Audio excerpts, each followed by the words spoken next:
नमस्कार दोस्तों, travel guide YouTube channel के दूसरे एपिसोड में आप सभी लोगों का हार्दिक स्वागत है। दोस्तों, आज जिस सिटी की हम बात करने वाले हैं उसे लखनऊ कहते हैं। लखनऊ यानी कि नवाबों का शहर। यह शहर भारत के सर्वाधिक आबादी वाले राज्य उत्तर प्रदेश की राजधानी है। इस शहर में लखनऊ जिले और लखनऊ मंडल के प्रशासनिक मुख्यालय भी स्थित है। लखनऊ शहर अपनी खास नज़ाकत और तहजीब वाली बहुसांस्कृतिक खूबी, दशहरी आम के बागों तथा चिकन की कढ़ाई के काम के लिए जाना जाता है। दोस्तों, लखनऊ के इतिहास की बात करें तो लखनऊ प्राचीन कौशल राज्य का हिस्सा था।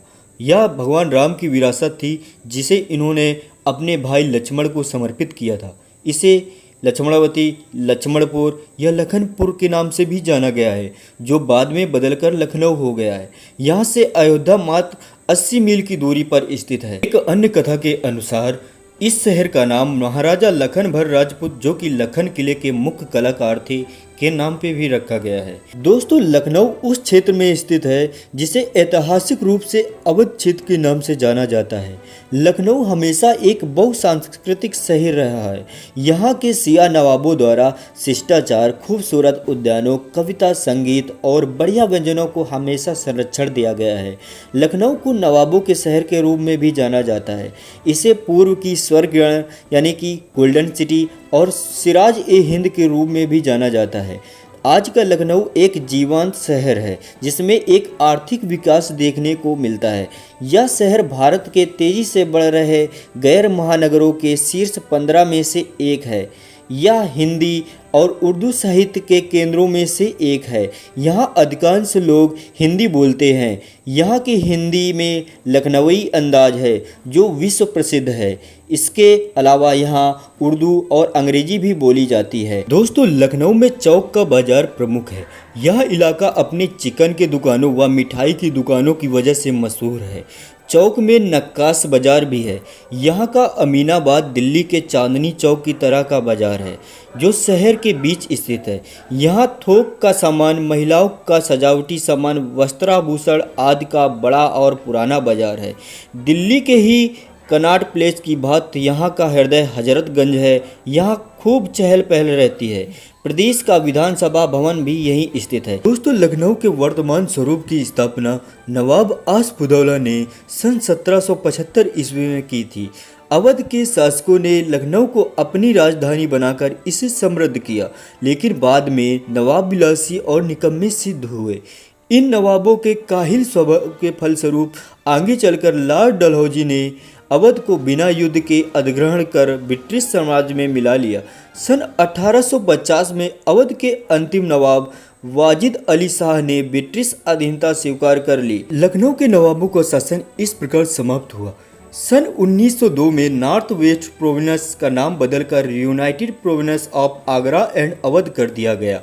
साधारण बोलचाल की भाषा में इसे यूनाइटेड प्रोविंस या यूपी कहा गया। दोस्तों, यह वीडियो बनाने में हमको 2 दिन का समय लगा है। अगर आपको यह वीडियो थोड़ा सा भी अच्छा लग रहा हो तो वीडियो को लाइक करके हमारी मेहनत को सफल कर दीजिए और हमारे चैनल के साथ जुड़ने के लिए चैनल को सब्सक्राइब करके बेल आइकन दबा लीजिए, ताकि जब मैं नए वीडियो डालूँ तो उनकी नोटिफिकेशन लिंक आप तक पहुँचती रहे। दोस्तों, अगर आप यहाँ पे आना चाहते हो तो यहाँ पे वायु मार्ग, रेल मार्ग और सड़क मार्ग के द्वारा आप यहाँ पे आ सकते हो। लखनऊ का अमौसी अंतर्राष्ट्रीय एयरपोर्ट दिल्ली, मुंबई, कोलकाता, चेन्नई, बेंगलोर, जयपुर, पुणे, भुवनेश्वर, गुवाहाटी और अहमदाबाद से प्रतिदिन सीधी फ्लाइट से जुड़ा हुआ है। दोस्तों, रेल मार्ग की बात करें तो चारबाग रेलवे जंक्शन भारत के प्रमुख शहरों से अनेक रेलगाड़ियों के माध्यम से जुड़ा हुआ है। दिल्ली से लखनऊ मेल और शताब्दी एक्सप्रेस, मुंबई से पुष्पा एक्सप्रेस, कोलकाता से दून एक्सप्रेस और हावड़ा एक्सप्रेस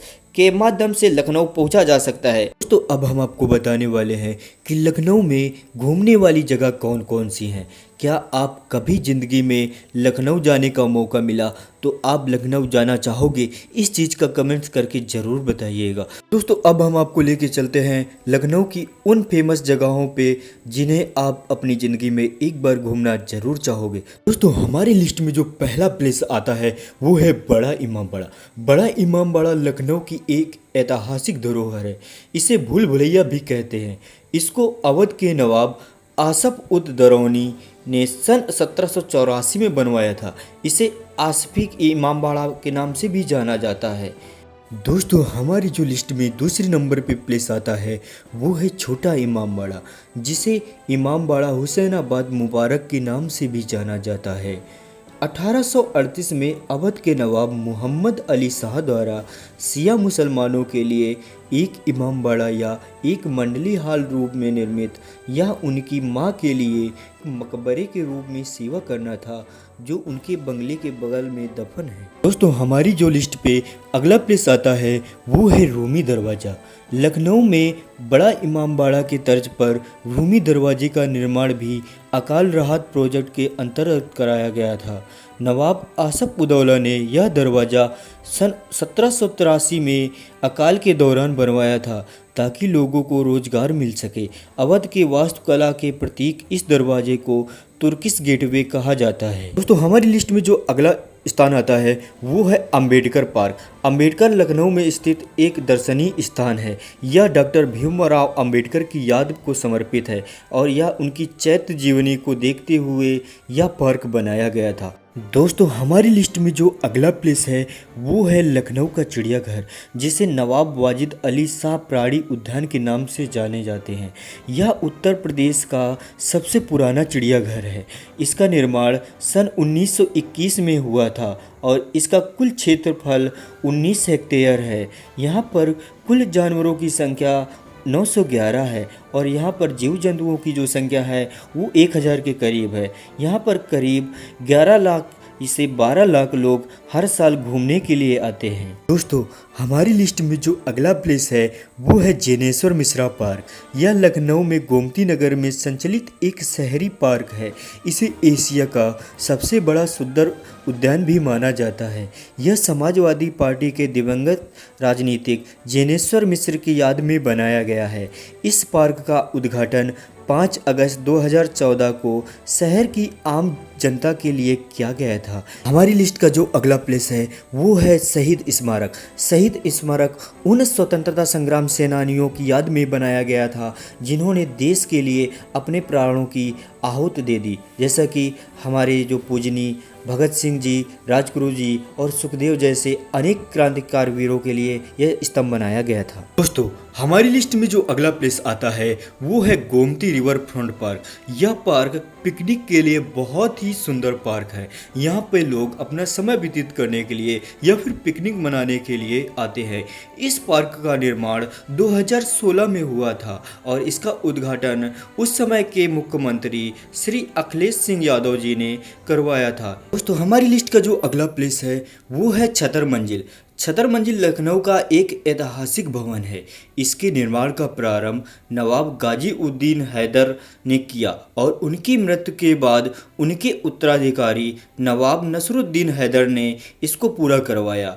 इस दुमंजिली इमारत का मुख्य कक्ष 2 मंजिली ऊंचाई का है और इसके ऊपर एक विशाल सुनहरी छत है जो दूर से देखी जा सकती है। दोस्तों, हमारी लिस्ट का जो अगला प्लेस है वो है गौतम बुद्ध पार्क। गौतम बुद्ध पार्क लखनऊ के कई ऐतिहासिक स्मारकों और पार्कों में से एक है जो इन सभी में से सबसे नवीनतम है। यह माना जाता है कि गौतम बुद्ध ने अपने जीवन का अधिकांश समय उत्तर प्रदेश में बिताया था और लखनऊ का प्राचीन नाम लखनऊ हुआ करता था, जो गौतम बुद्ध के नाखून के नाम से उत्पन्न हुआ था। दोस्तों, हमारी लिस्ट में जो अगला प्लेस आने वाला है वो है नादान महल, जो मुगल काल समय की है।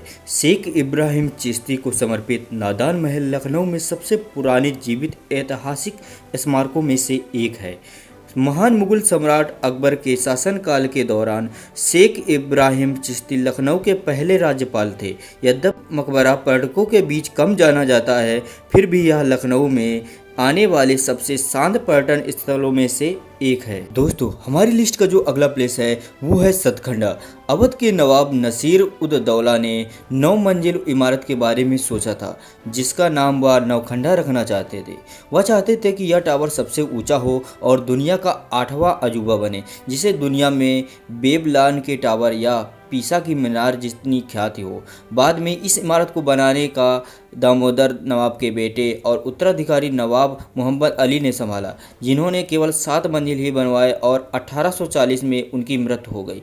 दोस्तों हमारी लिस्ट में लखनऊ का जो अगला प्लेस है वो है क्लॉक टावर यानी कि घंटा घर। यह हुसैनाबाद क्लॉक टावर लखनऊ शहर में स्थित एक घड़ी का टावर है।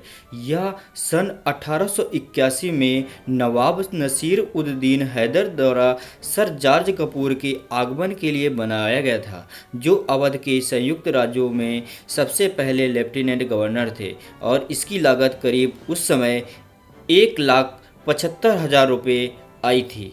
दोस्तों इन सब के अलावा भी लखनऊ में और बहुत सारे प्लेस हैं जहाँ पे आप घूम सकते हो। वीडियो ज़्यादा लंबा होने के कारण मैं उनको ऐड नहीं कर सकता हूँ। और आज का ये वीडियो आपको कैसा लगा है कमेंट्स के माध्यम से ज़रूर बताइएगा। वीडियो को अभी तक लाइक नहीं किया है तो लाइक कर लीजिए, चैनल को सब्सक्राइब करना बिल्कुल मत भूलिए। हम मिलते हैं आपसे एक नए वीडियो के साथ, तब तक के लिए जय हिंद जय भारत।